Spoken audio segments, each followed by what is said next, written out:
And they went back to what the DNA was all about, what Gold's Gym started with. That's what attracted me to them 33 years ago when I became a franchisee, Matthew. It was, going into their clubs and feeling that great energy that you just couldn't feel anywhere else. And I had it. I got the bug. Welcome to the 200th episode of the Escape Your Limits podcast. To celebrate this milestone, I'm interviewing a very special guest who opened his first gym in 1987 and went on to become one of the largest and most profitable Gold's Gym franchise groups in the world. I had the pleasure of interviewing him almost 4 years ago, and today we are back in his Santa Barbara villa to discuss the state of the industry, including his thoughts on the RSG Group's $100 million acquisition and what does it mean for the future of Gold's Gym, how the California Fitness Alliance successfully pressured the local government to support the fitness industry and develop a new health initiative for the state of California, and what will be the most important area his group will be focusing on to strengthen his business following the pandemic. So please welcome President and CEO of Gold's Gym SoCal, Mr. Angel Banos, to the Escape Your Limits podcast. Mr. Banos, thank you, sir, for inviting me back. Mr. Matthew, welcome. It's been 3 years. Wow. And in this wonderful room, and it's nice to be able to get back out again. We were just talking off camera. We've been in offices and beaches, but we're in your wonderful. Well, I don't know what you call it. Kind of like it's not a stately home. But it's almost. It's a European villa. Well, I'm flattered, but it's just our home. That's really what it is. We love it here. So thank you. Very good. And on the way up, I was listening to our interview just over 3 years ago now. So a lot's happened in that period. But it was quite funny. We were just talking about. I was asking you, what do you think was going to happen in the fitness industry, in the boutique sector, and the low cost, and you gave an interesting example about McFit. You actually said it there, and then look at where we are today. Correct. I mean, it just came back full circle that, RSG happens to just, buy the brand. And we can talk about that as we get along here. But it is, one of those moments. It's just, maybe we're manifesting. Yeah. But first of all, I want to say thank you for, having me. I think this is your 200th episode. 200th, yes. I mean, that's crazy. In 3 years, you've done 200 of these things. And I saw the list. I mean, you've interviewed who's who. I am humbled to be here. I don't even know what I can say better than anybody has said it already. It's like, we could just maybe talk about going to the beach instead, because everybody ahead of me has just been such they've had such great input to the industry and to the health and, to the health business that it's incredible. So I'm honored to be here. Thank you. Thank you very much. So you've just got back from Vegas at the Gold's Gym event, Gold's Gym conference. Is that right? So yes. What was that like? What's the new owners like then? Amazing. This was truly, a real face-to-face 3 days. It wasn't just a meeting on Zoom or, a one-day meeting somewhere in LA or something like that. It was really, a 3-day affair. So the energy was, very compressed into Gold's Gym. I thought it was one of the best conventions we've ever held as a Gold's Gym brand.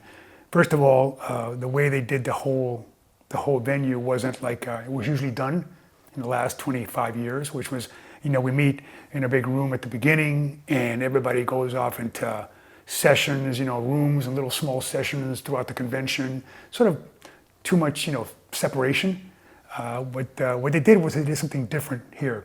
They did what they do at FIBO, what Europe Active does, which is a big room, one big session all day long, and you couldn't leave, basically, unless you wanted to leave, but it was continuous, talking, sessions, education, future casting, the DNA of the industry, DNA of the Gold's Gym brand, everything that was happening was all continuous every day.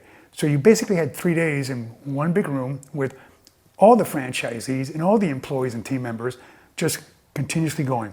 You wanted to take a break, you went out, but you came back.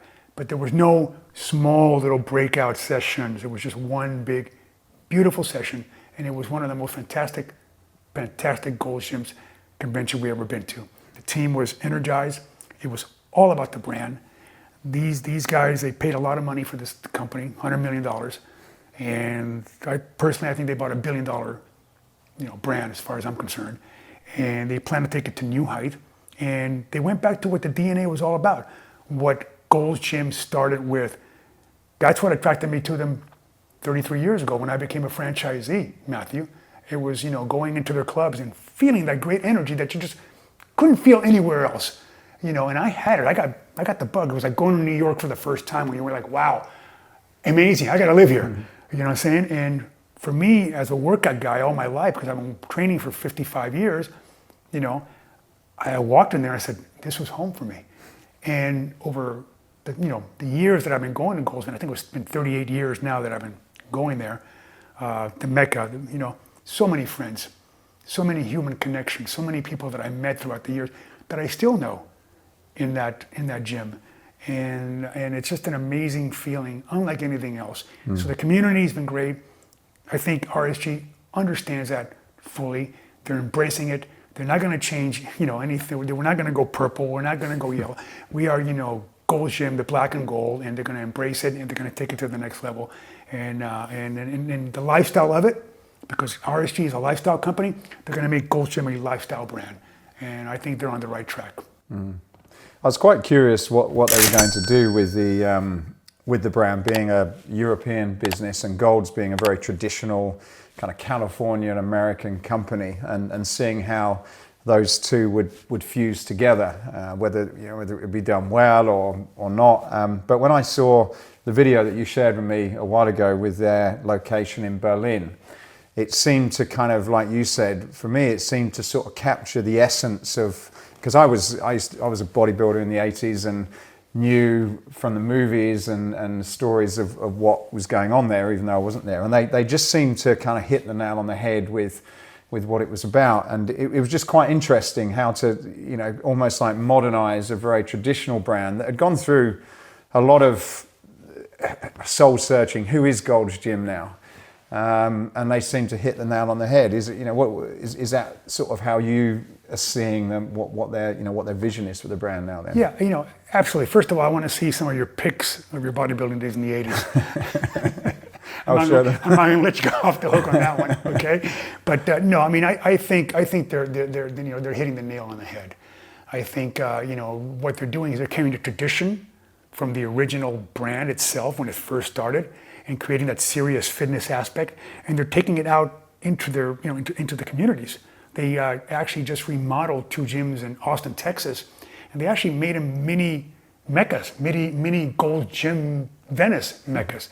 I don't know if you've been to Gold's Gym Venice, but they have a green wall that has sort of like, it's all like the paint is just coming off and all that. It's like and everybody takes photos in front of this wall. It's sort of like their landmark part of the gym itself. And they've taken that wall and actually duplicated it in Berlin, for example, and these 2 gyms in Austin, Texas. So the tradition is perfect. It's actually embracing the history of it.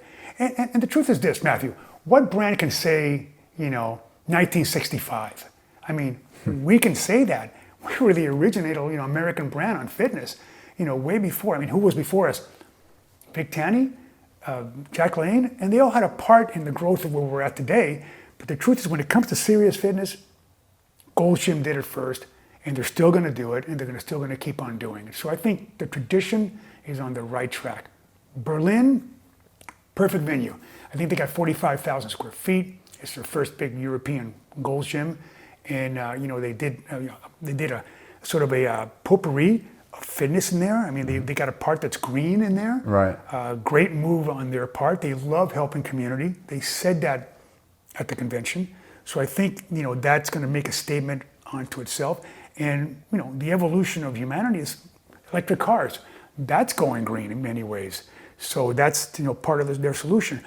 Humans eating better, organic, that's, a better solution to live longer. So I think going green, what they did, was a great move. Plus, the equipment they have in there.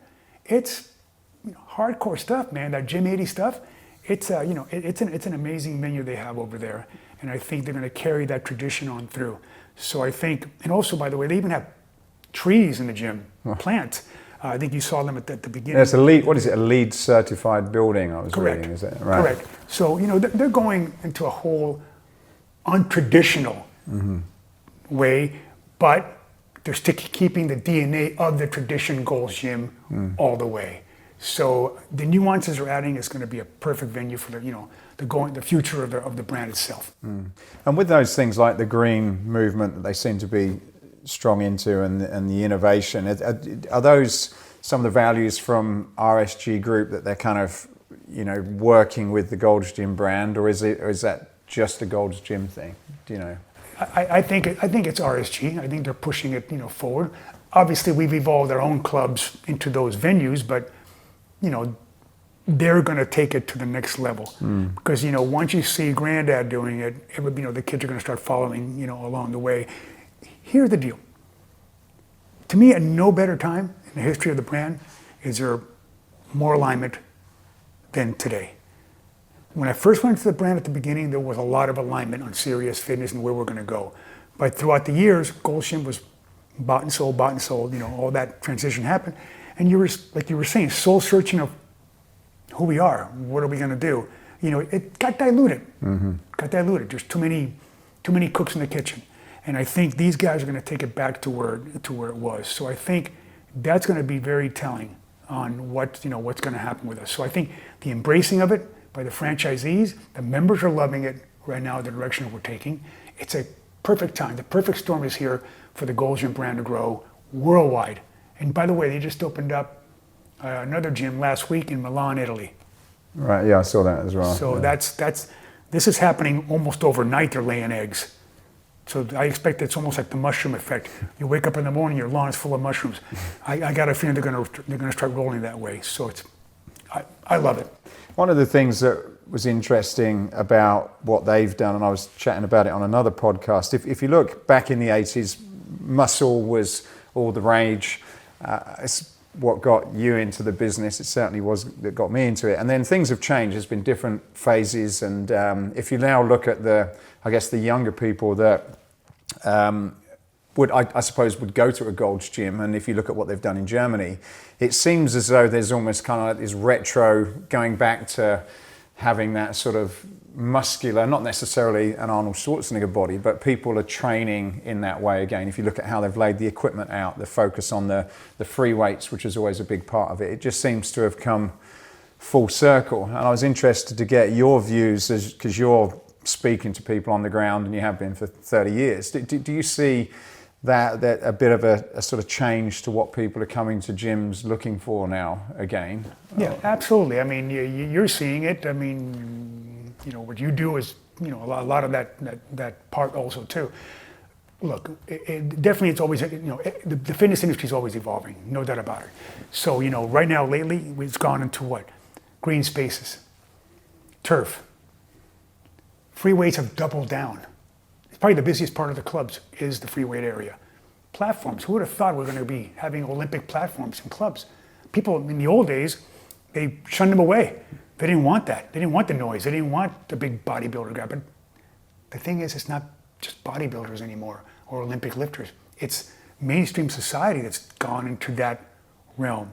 And they're not bodybuilders per se, Matthew. They're not, they're not hardcore bodybuilders. They just want a different way to train. And because our brand is the Serious Fitness brand, us going even heavier into that right now, deeper into that right now, I think it's going to be a big success because everybody associates us with Serious Fitness no matter what. We can't run away from that. You say Gold's Gym, it's an automatic. You know what? But that's cool. That's exactly why I did it. That's exactly why I became a franchisee years ago, because I wanted to be that. I never wanted to switch anything. Never once did I want to switch anything with what we did. So they're doing the right thing and going into Serious Fitness, more platforms, more green turf, more open fields. Actually, cardio, the cardio part of the industry, slowing down just a little bit, getting a little bit smaller. So people don't just want to work out in serious parts of the gym. So we're seeing that happen tremendously right now in the industry. Right. So when you came to set up your business and you got the rights for Gold's Gym, what was that? About 87? 87. Right. Okay. And I thought it was interesting because I've seen a bunch of, you see a lot of YouTube videos about kind of the mecca of the original Gold's Gym. But when you came in and decided that you were going to sign the rights to get the distribution or the rights, what What was the vibe like there when you were going into that gym? Because I heard you hear all these crazy stories that it was a bit of a melting pot of all kinds of different people there, from movie stars to bodybuilders and stuff. So paint the picture of you going working out then. Actually, I loved it. It was actually one big room. It was actually, now it's like, it's bigger. It's got 3 bays of, fitness in it, plus the outdoor part. When I first, went into it, was just one room, one little tiny room. And I'll tell you what, man, it's like I said, earlier, the energy was unrivaled. I mean, it was, and you're right, it was sports stars, movie stars, it was, bodybuilders, it was wannabes, it was, it was anybody that was just wanting to get into the, the action, into the fray of the whole thing. It was just, and that was, back in, God, that was probably 84 or something like that when I first did it, 83, and it was just an amazing time. And, and it was kind of, when I look back at those reels at times, it's funny because it was big hair day and, the fashion was completely different than it is today. I got to laugh about it because I was part of that fashion too. But it was a lot of fun. And it was a lot of fun because we worked out hard, we played hard, and the community was incredible. I lived in the San Fernando Valley at that time, which was, it was a, kind of a haul to get over to Gold's Gym Venice, the Mecca. But I didn't. I drove, to get there. I'd leave my work, my business at the time, and go there either early in the morning or at nighttime to get my workouts in, just to be in that energy. So I was a believer, man. I drank the Kool-Aid, and I still do. Right. And has that business, because again, things have changed so much during that period of time, but has that business model sustained just because it was the Mecca and it was the first one, and or had you seen that go through ups and downs where it's like, do you think this is actually going to make it through into some of the gyms that people have been you've been building actually, which is quite different to what that was? And that's a good question. I mean, you know what, throughout the years, the brand is, as I've been to the franchisee, you've seen all these sort of waves, and like I said in the original interview we did, back in, in early 90s when, the big box gyms came into town, the LA Fits or 24 Hour Fitness, those clubs, everybody went, oh my God, what the hell is this? They were giant 50,000 square foot boxes with just sort of everything under the sun. So we all started rethinking who we are, and then after that, the luxury clubs came in, Lifetime Fitness, Equinox Fitness. I mean, it was an evolution of a lot of stuff. And then,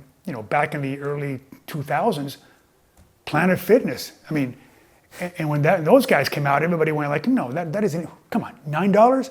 That ain't gonna work. Yet here we are, right? So I think keeping true to who you are and being the best at what you are is what's gonna keep you alive. And that's what I think this brand has done. We're still here. Mm-hmm.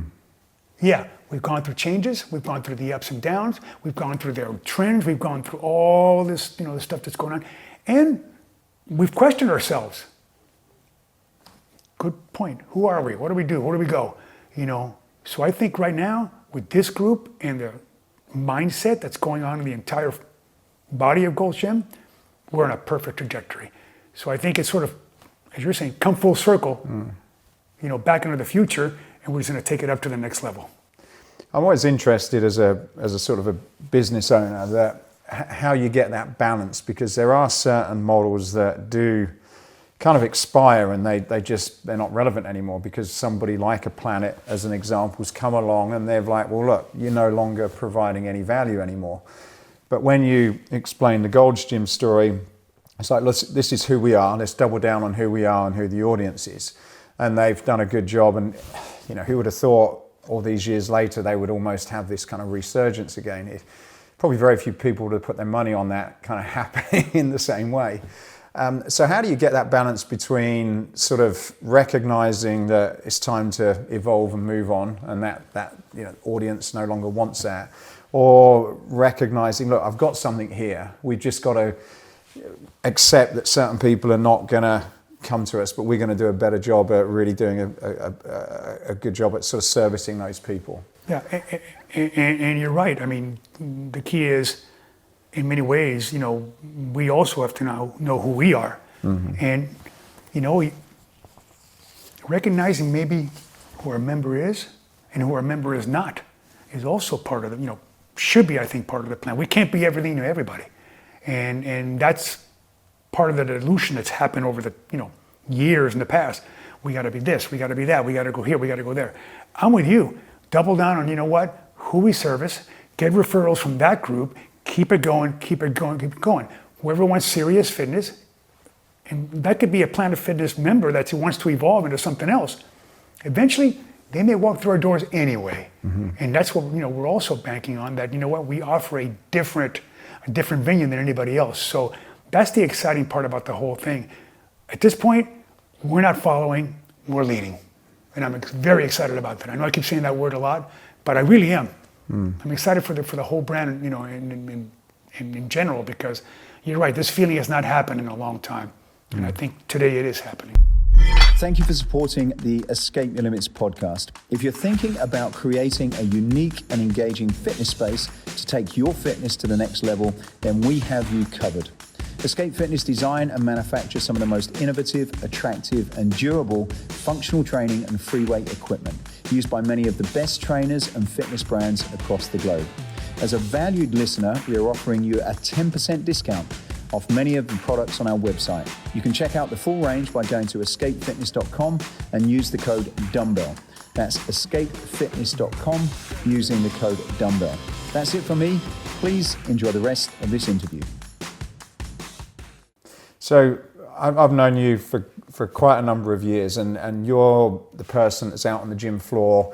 Even before I met you, I remember going to Ursa one year, and you came up, you asked me if I was okay, you wanted me a towel, and you didn't know me, and I didn't know you, I don't think, actually, at the time. But I just remember you as this visible person, and my guess is that's how you've run and built your business, and how you inspire your team to have that same approach. But being in it for 33 years, obviously there's probably a big group of people that were with you in the first 5 to 10 that have gone on and got older and may not even be here. So as a business that wants to have longevity, how have you managed to stay connected with your clients, customers, whatever you want to call them, and to transition those, whether it's friends of or relatives of or whatever? How have you managed to kind of keep that going? Yeah, our thing is we run we run a big company, but it's a family business, and our members know who I am.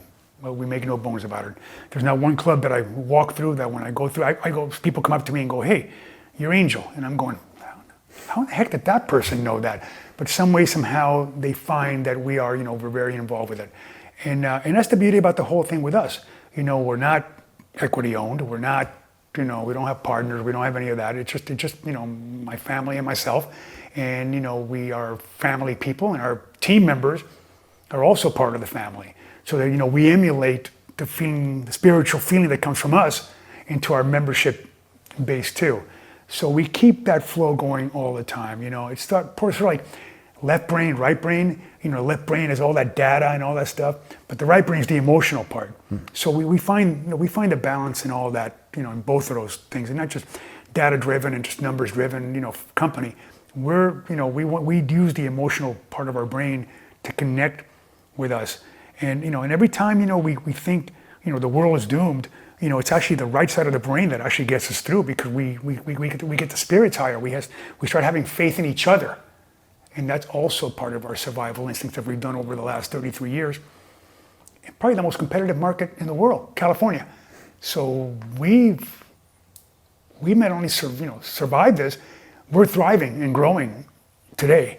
So and it's our people, and it's our people connecting with our members.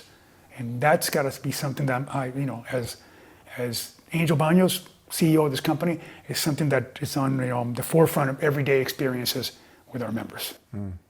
Now, I know through that period you've gone through recessions and crashes and all kinds of stuff, and probably the most brutal one maybe was the recent pandemic, where you were just totally closed down. No matter what you did, you couldn't do anything about it. And I was fortunate to be involved with you on a separate project as you were going through that, and I was impressed as an outsider that, because I came on, I was speaking to you either before a meeting or after a meeting, and you were talking about your sort of war room plans and stuff.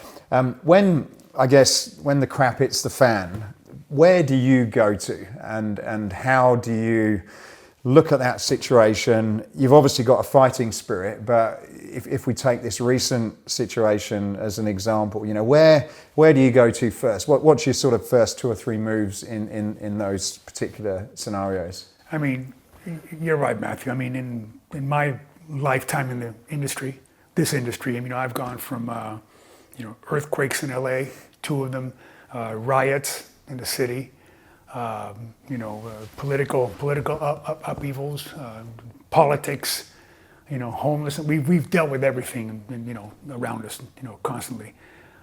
This last bout, you know, that happened in March of 2020 was unlike anything, you know, else we've ever seen. You know, no one expected it. They thought it was a, you know, Asian problem, and it started moving to here, and you know, by February it just became front and center. And still then, even we thought it was going to be like, you know, maybe come in and leave in 4 weeks or 6 weeks, and that was the end of that. But I don't think anybody expected the 15 months of, you know, the battle that we did, especially in California, you know, because everything's become so red and blue and left and right, you know, all this political stuff. You know, we had a big battle here in the state, as you know, and I'll talk about that later, how we solved a little bit of that. But you know, we had to change a different mindset with our team. We had to learn as we went to figure out how to all of a sudden now deal with, you know, 20 landlords that we had at the time, one by one, and deal with every location one by one, deal with all our team members, all I think 1,300 at the time we had then, and what to even do with that? How does it even work? I mean, we had on-call lawyers, accountants, and it was, you know, real estate. It was like a constant new barrage of war, as you call it, and we had to deal with it. But, you know, when you talked about the spirituality of the company, you know, my job was to keep everybody contained and everybody in a, you know what, hopeful mindset that this is going to, you know, we're going to get through this. So, you know, I brought in everybody together. We're going to be okay. We're going to come up with a plan, and we want to come up with, you know, and took it as opportunity. Maybe now is the time to restructure things. And we didn't know when it was going to close down, but I wanted to accomplish just 3 things. Just retention. I wanted to fix my retention issue. Attrition I knew was going to be huge, and it was. Not only that, we also had attrition before the pandemic. So I said, this is an opportunity now to fix that problem. Number 2, our sales process. Sales process was clunky. It should never take 2 hours, an hour and a half to buy a membership. So we restructured, you know, that. And then number 3, the reopening. We cleaned gyms, we remodeled gyms, we fixed gyms, we did everything, you know, in a way to sort of clean house, because we had time to clean house. So it gave us an opportunity and time to fix all those things. I kept a lot of the group intact. We kept going through the process. By June, we were open again. Wow, we thought we were home free. It was a great feeling. By July 15th, a month later, we closed again. So it was really four downturns with California. So it was up and down, up and down. So now we've been bitten by the bug so many times, we're very careful how we overpromise on everything. So we're just being more conservative, but yet we're still in a trajectory that we're going to take care of our team members and our members.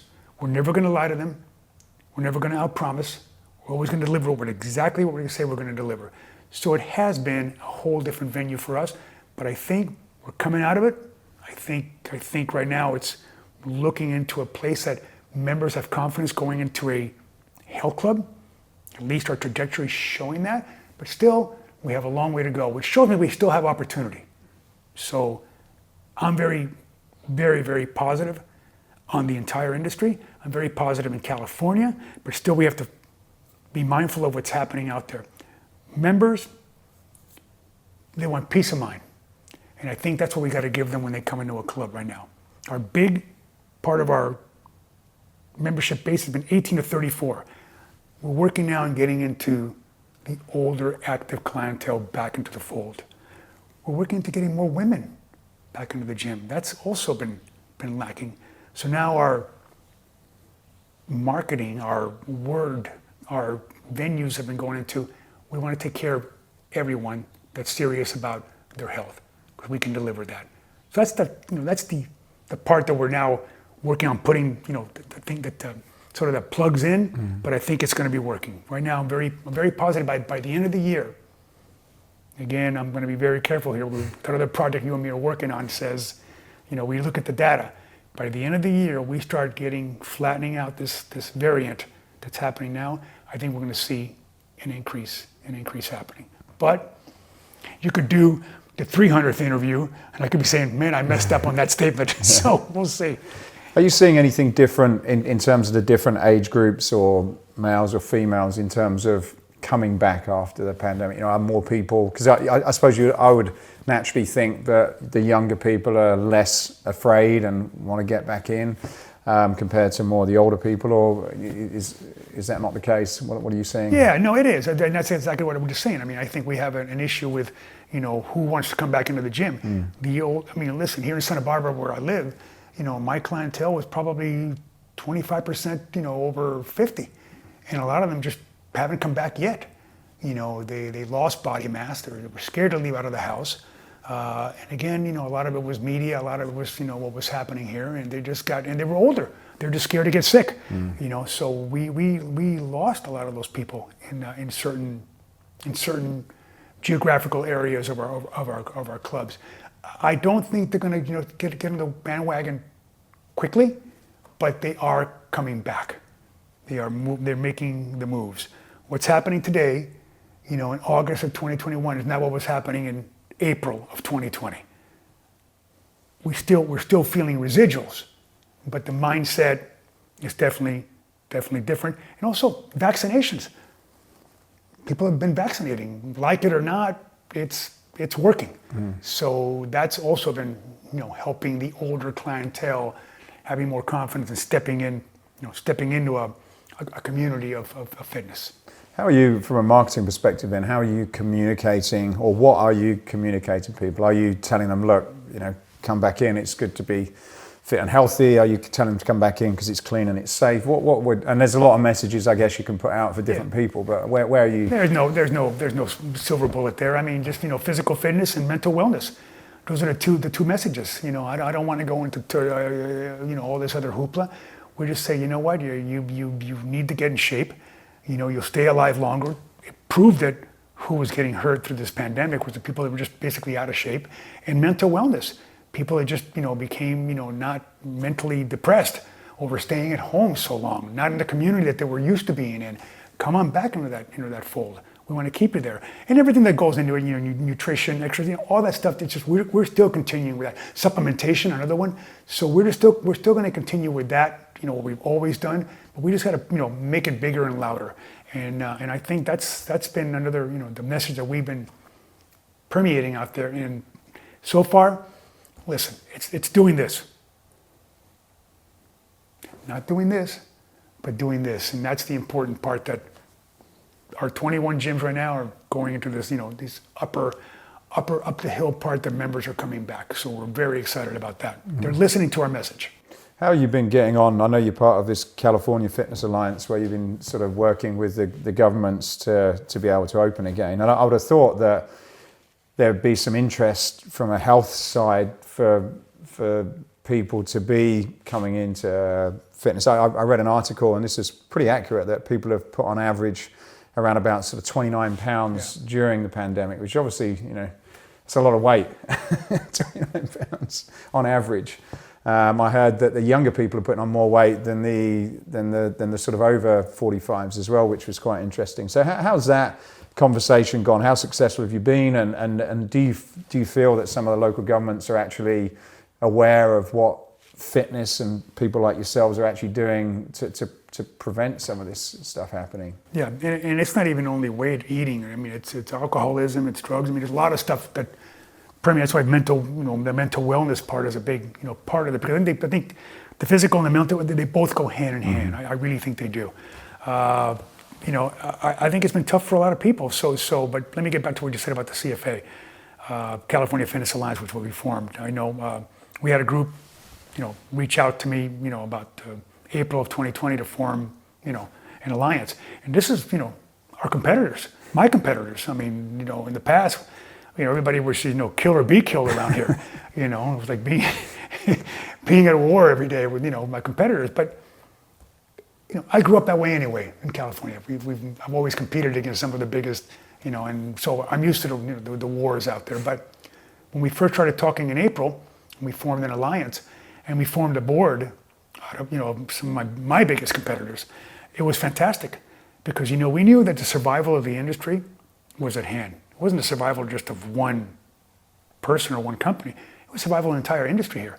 10 million members in California. Gym members, 10 million, whether they go to a studio, a health club, or whatever. That's 40 million people, 10 million people belong to gyms. I mean, we got 5,000 health clubs and studios in California. Huge. Tons of employees. I mean, this is an industry that's, to be reckoned with. So we had to form this alliance, coalition between not only, gym owners, gym brands, but also bring in members, bring in vendors, bring in anybody that's, part of our industry here in California. And it was very difficult to do, but the perseverance has paid off. By June of this year, we finally met, second go around, met face to face with Governor Newsom here in California. We are now doing a California Fitness Council. Physical fitness and mental wellness is going to be our goal that we're going to do. The First Lady, Jennifer Newsom, is going to be heading that. So there's going to be about 20 of us on that board, and the message, which is her message, is, like I said, physical fitness, mental wellness, and also youth wellness. She's taking it to a third level. So this is going to be fantastic. We're going to be the only fitness council in the United States that's formed in the state right now. So that's an exciting project that we are setting up. Could have not have been done without us forming an alliance way back in April. And I really got to thank, the board, that, my people that were on that board in the CFA. They did a fantastic job. They never wavered through the dark times, and we saw dark times, believe me. We thought sometimes just throw in the towel, give up, but we didn't. We met every week, we talked all the time, we would exchange information, and it got everybody so the tide rised together.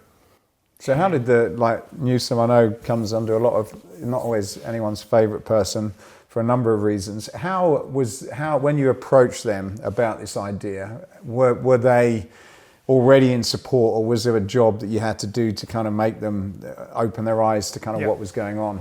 Yeah, it was no man is an island. We did it as a team.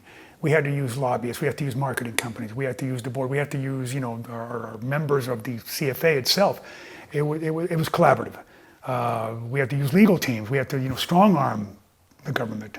They were just not going to roll over and do this. It was a lot of information back and forth. But finally, I think they realized that they're going to be better off in creating this message for the population. I mean, the pandemic it's a disease. It can hurt you. So why would you not want people to get healthy? Why would you not people doing something that's going to make them feel better about themselves, lose those 29 pounds you're talking about? We offer that up. So I think they just went, what, we're going to give into it. But we had to give some stuff back to them a little bit too.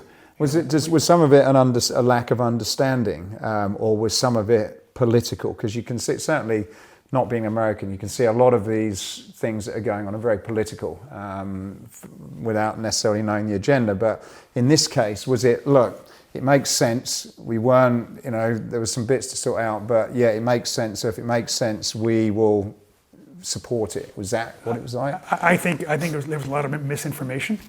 I think you had two groups. You had the politicians, Newsom.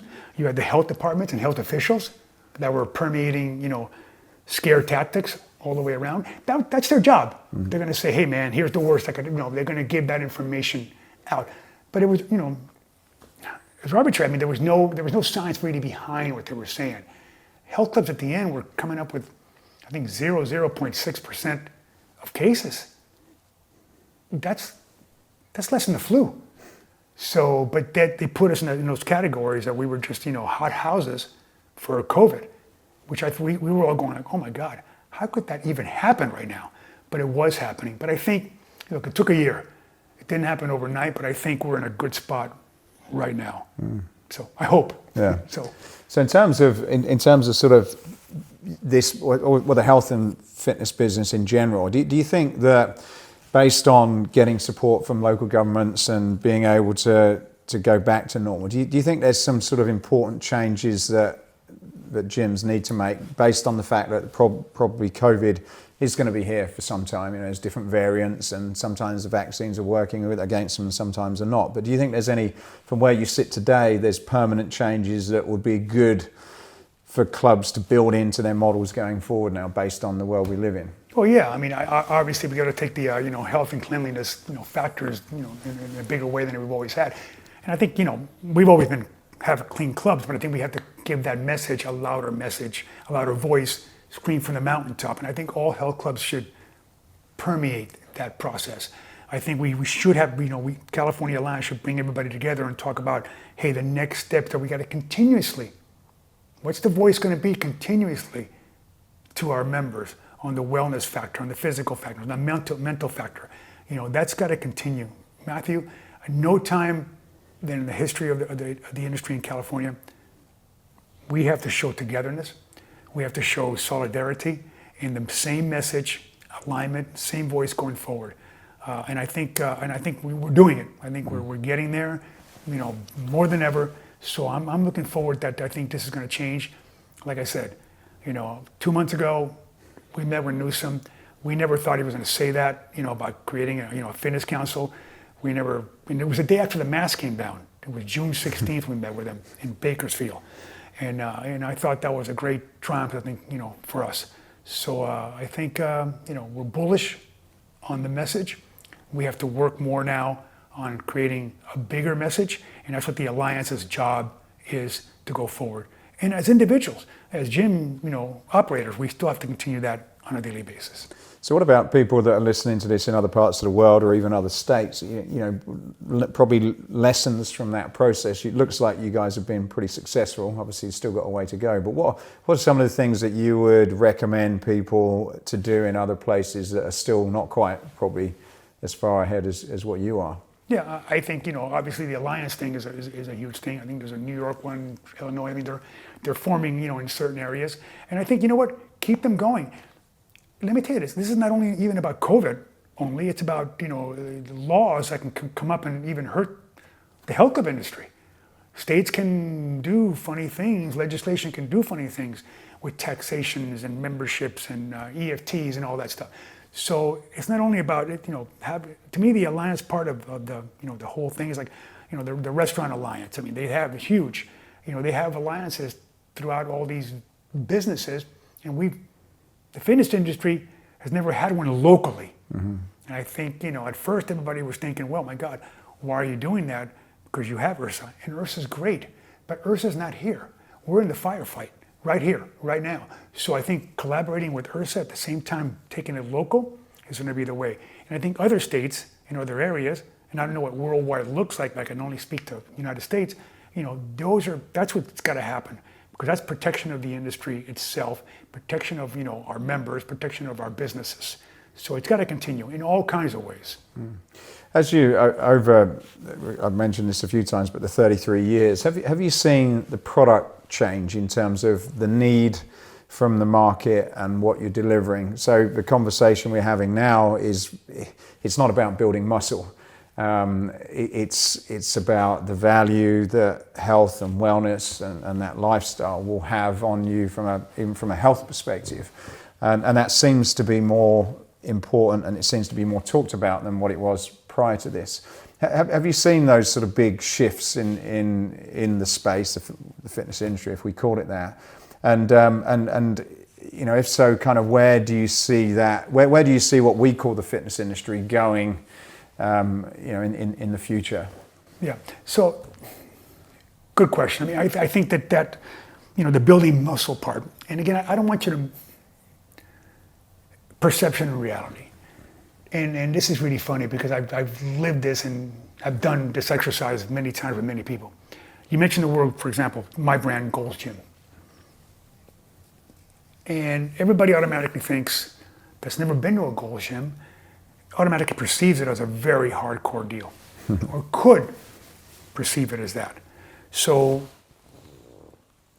the reality is that in all my years, yeah, we had a group of hardcore people in the club, but we had 48% women coming to the club. We had business people. We had lawyers. We had policemen, firemen. We had anybody that was serious about their life, if they wanted serious fitness, if they were hardcore about what they did for a living or hardcore in their own life, we provided a hardcore brand. So it wasn't about bodybuilding, it was about being around the major leagues. Let me put it this way. If you want to go see a baseball game, a real baseball game, you're going to go to the major league stadium.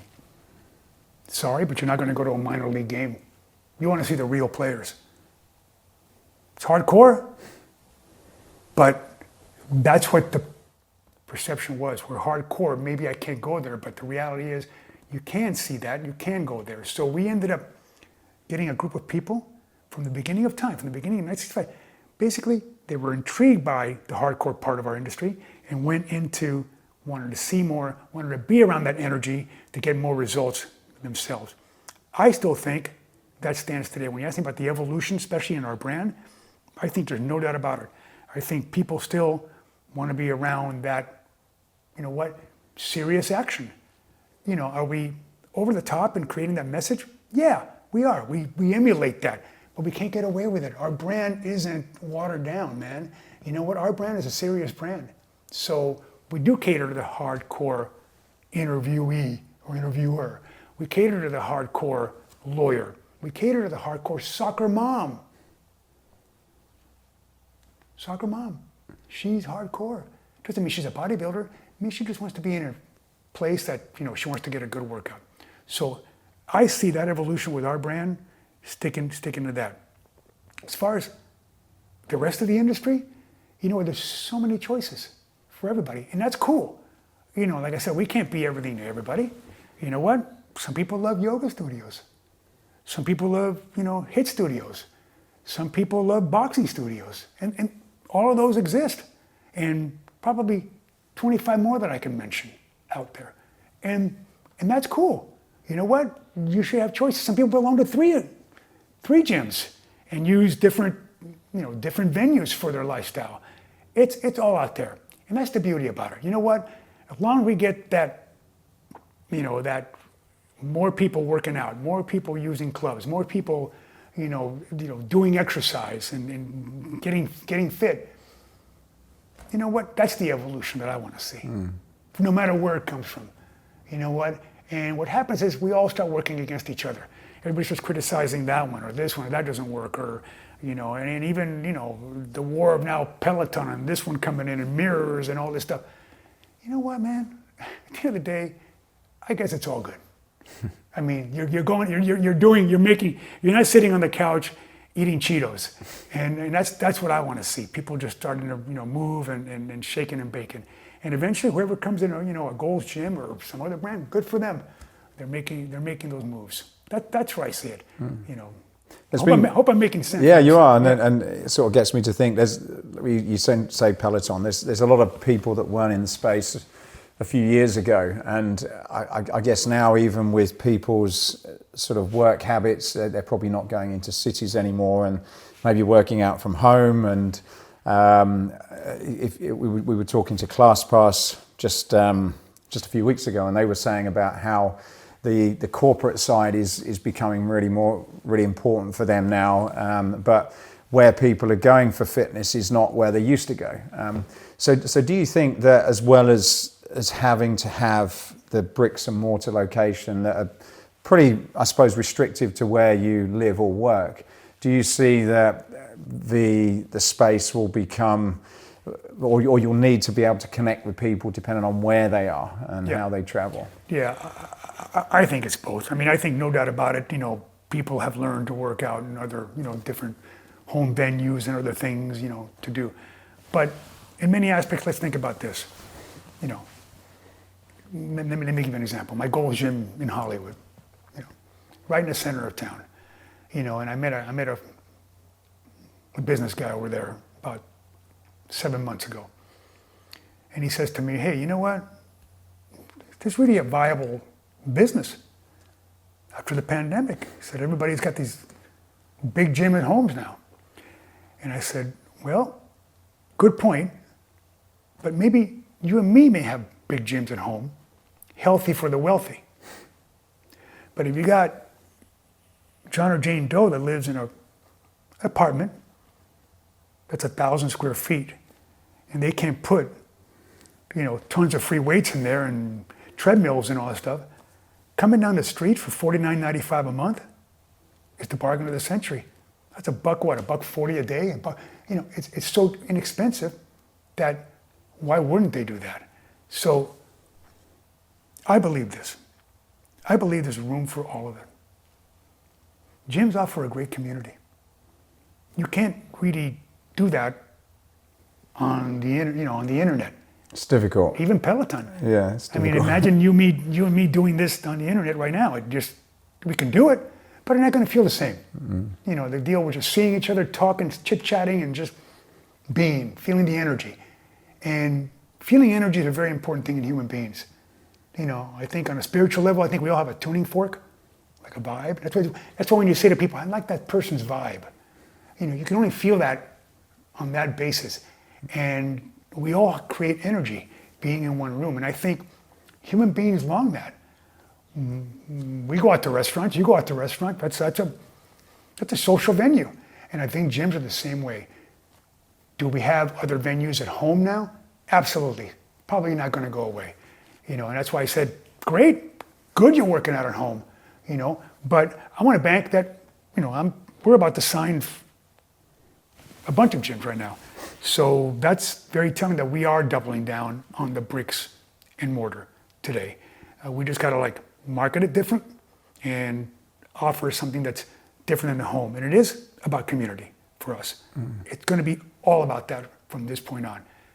Community enhancement, be among your friends, word cheers, come on in and see people, see the people at the front desk. We want to be friends with our members, real friends, not just, give me the ticket and see you later.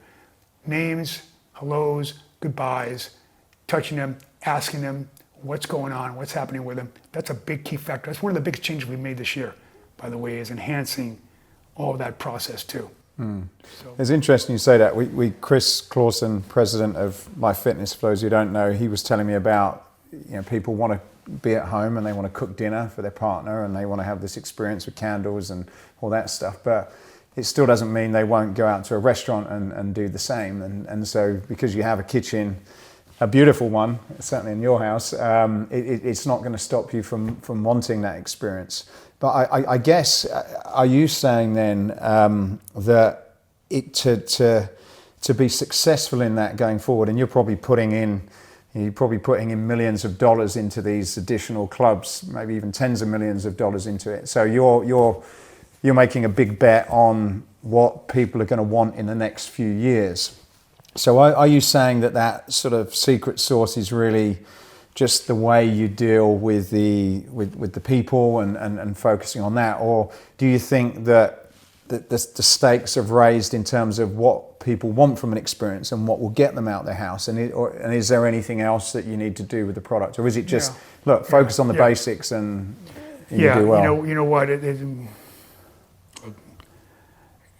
I don't have like I said the word silver bullet earlier, I don't have a silver bullet answer for everything. I can only give you what I've experienced and what I've seen out there. I can futurecast a lot of things. I have a lot of clubs that are not what I call my, my newest up to par clubs and the latest and greatest offerings. But believe it or not, they're busy. They're busy. And why they're busy is because of the team that's in that club with those members. They're seasoned. The team's been there a long time. They know every member. They recognize them. Some of them are second generation members. In other words, 20 years ago, Now they're bringing their kids in. So they trust us. They trust my team. So the key is the team. That's the one thing that the home menu can probably bring better than the face-to-face part. When I go to my gyms here in Santa Barbara, I get time after time, lots of it, members coming up to me saying, thank you. Thank you for opening. I'm going, wow. And here I'm thinking, well, not everybody's come back yet, but the people that have are so grateful that that is open. And like you're saying, they have choices. They can buy that, bike. They can buy free weights for their house. They can do all kinds of things. You can buy anything online. Yet they decided to come back into the club. And that's something that's a gift that we're giving them. And, they've chosen to keep that in their life. So we're going to bank on that. And the key is, the change is that my team's got to be more engaging, and they are more engaging, and they're going to keep on being more engaging with every member. And it's hard to do, by the way. Well, I guess particularly in your case, because you've probably got gyms across the road that are half the price and maybe have just opened with brand new equipment in. Exactly. Nobody knows anybody. Nobody knows anybody. I always say this in one of my things. And I don't want to take up too much time on this, but it's very important you know this. We go to a venue here in Santa Barbara that my wife and me love. And you're right. We love our kitchen. We danced when we did the candles and during the whole pandemic thing, and music and everything. But we wanted to get out. There was a place here, there's a place here in Santa Barbara that we love going to. I'm not going to mention the name. And we went there for many, many years. And we went there a lot. Like sometimes we'd just be sitting in that round. Let's go over there and have a couple of drinks. Or let's go over there and have a quick bite. Or on the way back from somewhere, we'd stop in. But here was the reason. The venue was great, overlooking the ocean, blah, blah, blah. But there were lots of places like that in Santa Barbara. They weren't the only ones. We went there for one reason. It was their people. When I drove up in my car, they all recognized me. They knew who I was. When I walked through their lobby, it was a hotel resort.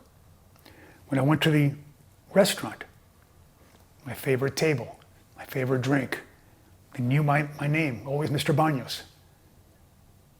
We said, what if I went back the next day or the next time I go there and all those people were gone? It would be a totally different experience. Yeah. The view is great, but the experience would be totally different than the way it was meant for me and the way I expected it. And that's the issue that I'm saying is that we're dealing with. We want to keep that consistent friends with our members going forward. I think that's in this pandemic, post-pandemic, that's going to be the thing that we do the most out of anything today. Basic, because I'm going to stick with the basics. I don't want to complicate you and start going, well, we need to do this, we need this, we need that, you know what? I'm just sticking with just being friends with our members. If we win that, I think we'll win the war. That's a simple message as well for people to remember as well, isn't it? Just keep it simple as well in terms of you got 1,300 people to try and get looking in the same direction as well. Yeah, which is like herding cats all day long, and that is so we're just working on just hellos and goodbyes, and remembering your name and seeing how you are and what's your next workout, because that's just a big start right there, and that's very telling. You know what? And that's very telling when you remember somebody's name, and that's really going to be a key. We're actually working on that right now. We've hired a couple of specialists in our company to handle just that process alone. So, we'll see. So you mentioned you brought someone in to focus on that particular issue that you realized was something that was important to you. What have you done recently? I know when we spoke last time, you mentioned you had a mentor early on, Frank Kaplan, that was kind of quite influential in your supplier, I believe, was it? Yeah. Was quite influential in you in your early days. Do you still have mentors or people that when you've got a particular problem, you pull in to say, look, we need some expert support here? Yeah, I do. And, Frank's no longer with us, but he was a very influential man in my life when it came to, especially the equipment part. And that was really cool that, he showed me everything from, blanket wrapping equipment, putting it in a truck, how to put it. I mean, it was just like really basic stuff, but it created, the education that I have today in buying equipment. So nothing, I take nothing for granted. When somebody tells me something, no matter how minute, it's a lesson, no matter what. So yeah, I have a person right now that we use in my company that I use every day. Older guy, he's about 70, 74 years old, and we talk every morning, and we center each other, because I mentor him too. We center each other on, first of all, personally, and then, on the professional part. And I've been using him for about 30 years, but the last 6 years, I brought him into the company full time. So he's now working for, Gold Gym SoCal. So it's a lot of fun, and he's old school. It's old school shit, and he's a people person. That's why I'm talking about, being engaged with people. It's really, really important. It's a big war in our company. We talk about, hey, do we go digital? Then what? And do we sign up members on a kiosk and forget about talking to them and all this other stuff? There's so many ways to skin the cat. On demand. We can get crazy and start do another, podcast about this stuff with you probably interviewed 20 other people that talk about just that, we don't know, but we are in the bricks and mortar business today. That is what we do. We're dealing with face to face with people. I'm not going to change that overnight right now and go, okay, let's just forget about people and just, put a machine at the front desk with a picture of me, hologram saying hello. Well, it just, you laugh, but that's probably coming somewhere on the way. Maybe I'm just too old to even think out of the box, but that's my box. And we're sticking to it, and everybody else is sticking to it in my company. So we're just going to continue on the face-to-face, belly-to-belly, with members and with our team, Do you think some of that's got to do with sort of having, like in the case of this mentor that you have, having someone that just, I suppose, sense checks your ideas, because you're in touch with all the suppliers from around the world. Anyone you say your name in the industry, and most people will know you that's got something new or got a great product. So you must have so much information coming to you, and I suppose it could be tempting to like jump from one idea to another. But in terms of this old school guy that you're saying, do you think sometimes it helps business leaders to have someone just to kind of almost like bring you back down to earth, and like you say, look, what business are you in? You're in the people business. Okay, well, prioritize that. Forget about this crazy shit for a little bit. Do you think that sometimes is good for entrepreneurs? Yeah, jump in. I'm saying jump in what you believe in. And you could be wrong. Listen, I'm not going to sit here and say I'm so hubris. I know everything. I don't. Made a lot of mistakes. Still will. It's the way that it is. I'm not going to sit here and preach. And your list of everybody you've interviewed here has been who's who in the world. I'm just another guy. So yeah, I always believe that having some kind of input from someone you can trust that'll tell it to you like it is, and you trust what they're saying, is really a valuable lesson on a daily basis. I think having that groundedness to have in your life is really, really important, because you can get caught up in the shit, man, and just keep going and going. It's just and lose your humanity in certain ways. And that's not even the right thing to do either, at least in my life, talking for me. So, to me, it has been about, as I shared with you before we began filming, my goal is, kind of where I want to go. I'm almost 68 years old, so I'm not, I got, my currency is time. And, so right now, time spent with whoever I want to spend time with is really important to me. And I think more, after this pandemic, I think more human beings are looking for quality of time and quality of life.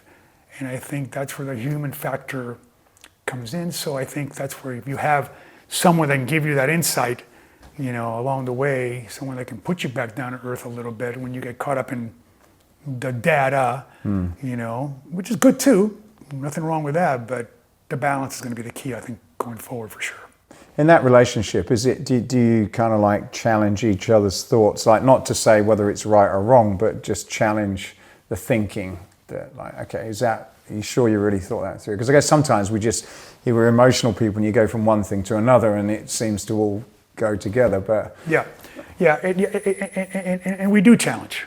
And, it isn't just a one-sided thing. I mean, the way this begins in the morning, we usually talk on, every other day at 8 o'clock in the morning. And he starts boom, boom, boom, boom, boom from things that he saw the day before, or the things we talk about the day before. And I just keep writing them all down. And then I go back, okay. And I start questioning this or not, or embracing this or not. So it's really it's actually a great, we've been doing it for years. And it's actually a great process, for me to go through. And they're not always right, and I'm not always right. So you got to come to see. But if somebody can bring some kind of light to what you're doing and where you're going, I mean, I think it's always important, man. If somebody's telling you, you're falling off the cliff, dude, take a look twice at this whole thing. Why not? I think, and I think all entrepreneurs and businessmen, they do that. I don't think they're that reckless to, take the, maybe they are, but take the car off the cliff and just crash it. So I think that's an important factor more than ever today, for sure. So are there any, over your career, are there any sort of key things in your weekly schedule or rituals that you've done? Like you've just mentioned the mentoring, which sounds like a great idea, by the way, something I'd probably thinking about trying to fit into my day, particularly because you go straight into emails and before you know it, that's another subject. Okay, digital addiction is like rampant in our world today. But anyway, go ahead. So yeah, have you found any things that have been fairly timeless when you're up or down that have just been good things to do during that sort of working week? Whether it's something you do at the beginning of the week or the end of the week, or something you do at the beginning of the day or end of the day, and any key things that you've obviously you've clearly been very successful at what you've done. Yeah, I'm not going to teach anybody anything on that. I mean, we all know what they are, man. You know what? Sleep. You know what? Being positive. You know what? Spending time with your family, calling them, talking to people. Meeting people again. You know what? Walking. I mean, exercising. Eating good, drinking sometimes. I mean, all that for me. I mean, that's kind of the balance that I lead today. I mean, some people over exercise every day. Their goal here, and some people. It's all a balance for many people. I mean, I just think there's no. We know what we got to do. We know we're not doing the right thing, and I think and that's where friends and family can come in and say, hey, let's take it the other way and get in better shape, or go in a different direction, and I think that's the human factor, or your partner, or your wives, your girlfriends, your friends, that's important. I mean, me and my wife are grateful every morning, that we're just. Is it like in a planned way? It is in a planned way, but she's my spiritual leader in that aspect, and that's the partnership that really, really works for us. She grounds me in that respect, and that's really an important factor for me, because I can get caught up in still, like I say, well, I want to take it a step back, but then I start stepping in the accelerator and start going in very, you know what I mean, keep going. So the key is now to find that center. A sweet spot. It is. So do you have any, whether you call it goals or times in the month or year, where you kind of assess your relationships and your fitness and your business? Do you kind of have things that you're like, look, this is where I want to be, and I'm going to sort of check in and see how I'm doing, or do you just do that mentally? Yeah, no, we call it shaking the tree. Shaking the tree. Shaking the tree. June and December. Those are always the 2 months. I mean, you're getting into the new year in December. It's a good time to evaluate sort of where you're going to go and what you want to do. At least that's what I do. Mm-hmm. And in June, mid-year, is also a good time to look at the situation, getting right into the summertime and past the first half. So you're in the second, you're in halftime, as they say in football, and and it's time to reevaluate. And I always think no matter how bad things can get, you always have a chance. I mean, God, remember the New England Patriots and the Atlanta Falcons? I think New England came in into the locker room halftime 28-3, losing the game against the Falcons. And they came back and won the game in the second half.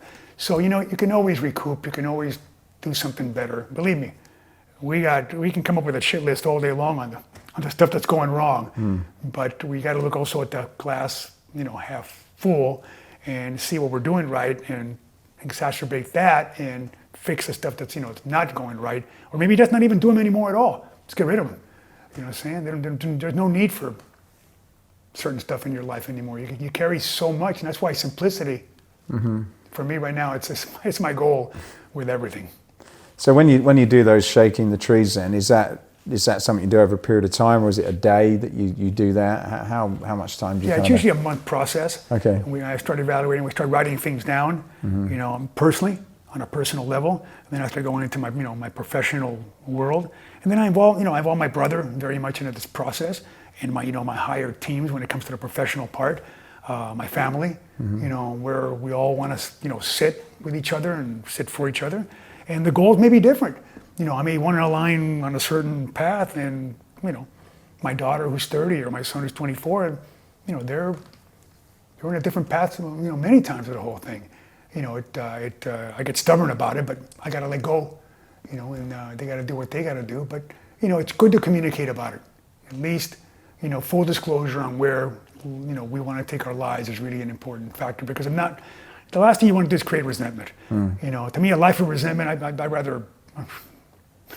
To me, no resentment is everything, and that's why I like to communicate about certain things. It seems like communication is important to you.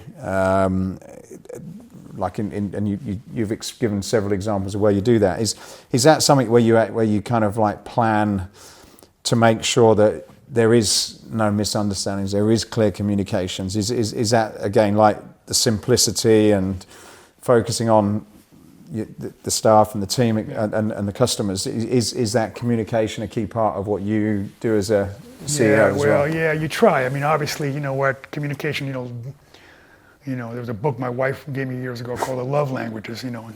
Somebody's saying red, and I think they're saying blue. It's like, it's really important on communication. You got to be so clear on what you really mean and say. But yeah, I mean, I think that what you're saying about how to communicate and how do people listen. Some people like to communicate on email. Some people like to communicate verbally. Some people like to communicate written. I mean, it's a different. Everybody's got their own radar screen on the way they see the ocean. You know what I'm saying? So the question is, how are you going to manifest their language to understand exactly what you're saying? And even it could even be generations. The millennial or younger. My son communicates different than I do. He sees things different that I'm thinking I'm making very common sense, and he thinks I'm nuts. What? And that could happen on the team level. It could happen, professionally. It could happen, and yeah. So I think clear, concise communication, is important, especially with big things. Sometimes I even ask, repeat it back to me, to make sure you got it. It's really, really important. But we're all on the fast. We're all texting. We're all doing things that could be, misconstrued or just devalued because it's just not being spoken in the right language.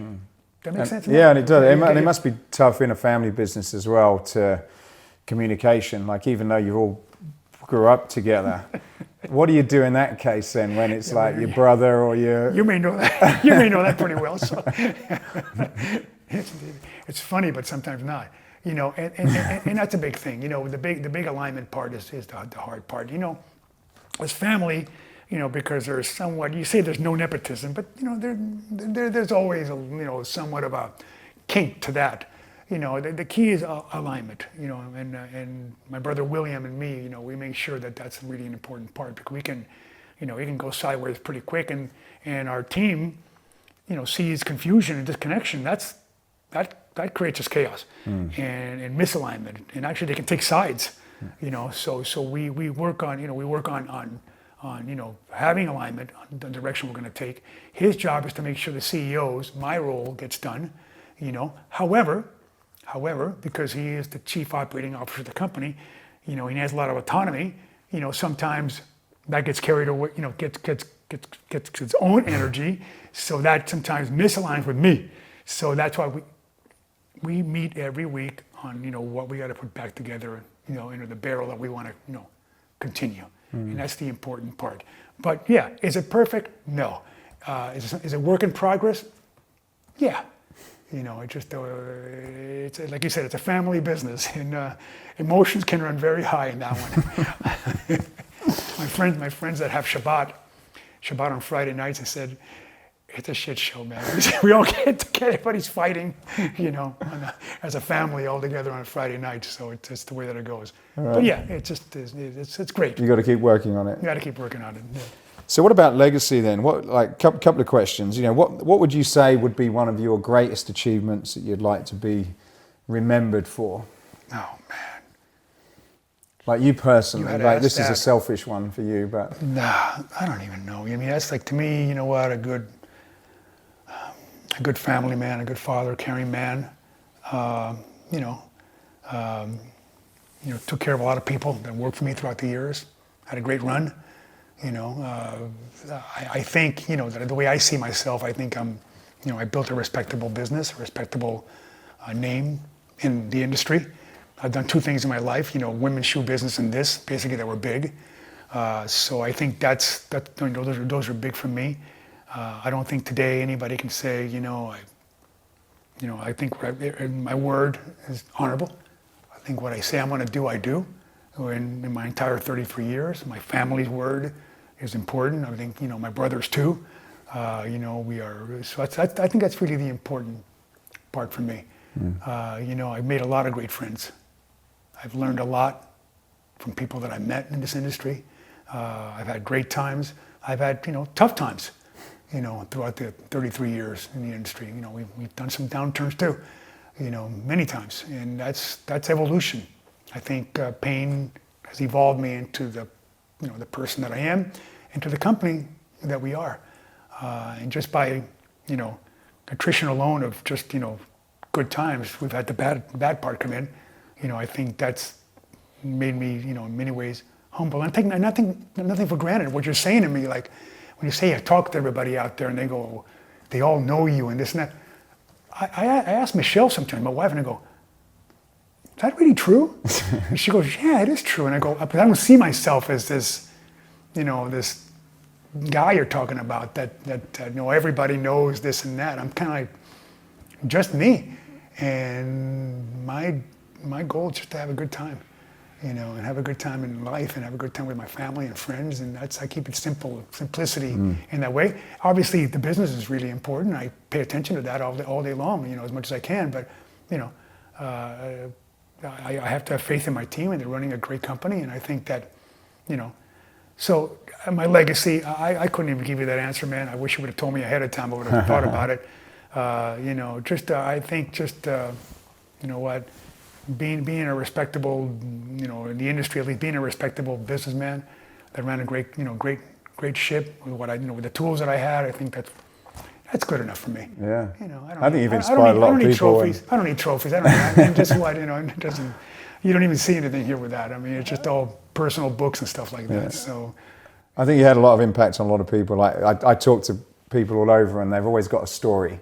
An interesting story and a positive one as well. So I think you've certainly been very active in what you do, both inside and outside of your business, and I think that's a great thing. Yeah, well, listen, we try to we look at we always listen to everybody that talks to us, no matter what.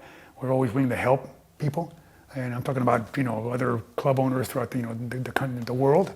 With that, and we're involved. We've been involved for 33 years in many aspects of the industry too. So I think it's been a great run for me. I think I'm not saying I'm out of the industry. I'm just saying that through now I've had a great time, and and everybody that I've met has been great. And I look forward to this big Ursa coming up, first one in a while.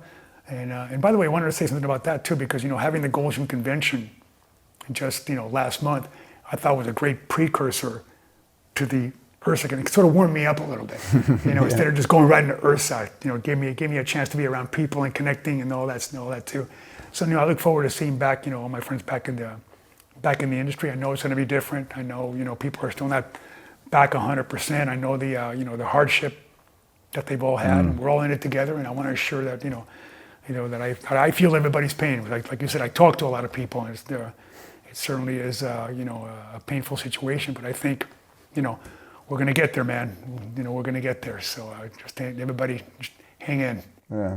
So I've got a final question, and this is more for the younger people who are probably working for your business and any other one, and they're probably also thinking, well, where do we go next? And imagine if you were sort of like the younger 20-year-old Angel with the knowledge that you've got at the moment. What would you, if you were like just coming into it, in this industry, what would you be thinking about? What would you be doing, and where would you be focusing on? Because you've got a lot of, I suppose you've got a lot of ability to look back and reflect and to think on things if you had that 30 or so years in front of you now. Look, it's such a combination of a lot of things. I mean, it's perseverance, it's intensity, it's education, it's experience. I went into this when I was 36 years old. My brother was 21. We're 15 years apart. A lot of it was just feel found. Even though I did business in the shoe business, we're learning a new business. Listening, mentorships, education. A lot of it could be trial and error. Hopefully not much, but it will be. I think loving what you do is really one of the most important things. I think, the one thing that I said, the first word I said to you, regrets. I've never regretted once I went into this industry. Not once. I woke up every morning and geared up and loved working out and loved hitting the gyms and being around those people and being around that community. Gym rat then, I'm a gym rat now, and it's just something that I love to do. So I'm maybe one of the lucky ones, maybe, that's doing what I love. And done very well out of it. and right, the blessing has been that I've been able to do well at it. Yeah. And that's the part of the importance of this too. So I think that's really the main thing. Do what you love, and I think a lot of it will come too. But definitely communication, education, all stuff that I talked about is really also a checklist you really kind of have to go through. Do you think you should do that, like in terms of doing what you love, or doing something because it's like financially it's the right thing at the time? And I know it's a very difficult thing to choose, particularly when money could be tight. But as someone that's probably been through both sides, is it important really just to, if you had to choose one, is it important just to be doing something that you just feel good about? Well, for me at this age, I would not do anything unless I feel good about it. Anything. Right. Not only what I do for a living, with my business, but anything. Look, the younger people, they have a compromise to do. They're still young. They don't have everything that we have today, so that I have. Mm-hmm. So I can understand their journey. I'm trying to think back how I did it. But because you started folding fabrics and sweeping the floors. Yeah, I remember that story. God, that's scary. I remember that shit. So yeah. But you know what? I'm a very focused guy. And when I did all that, I always focused on what I was doing.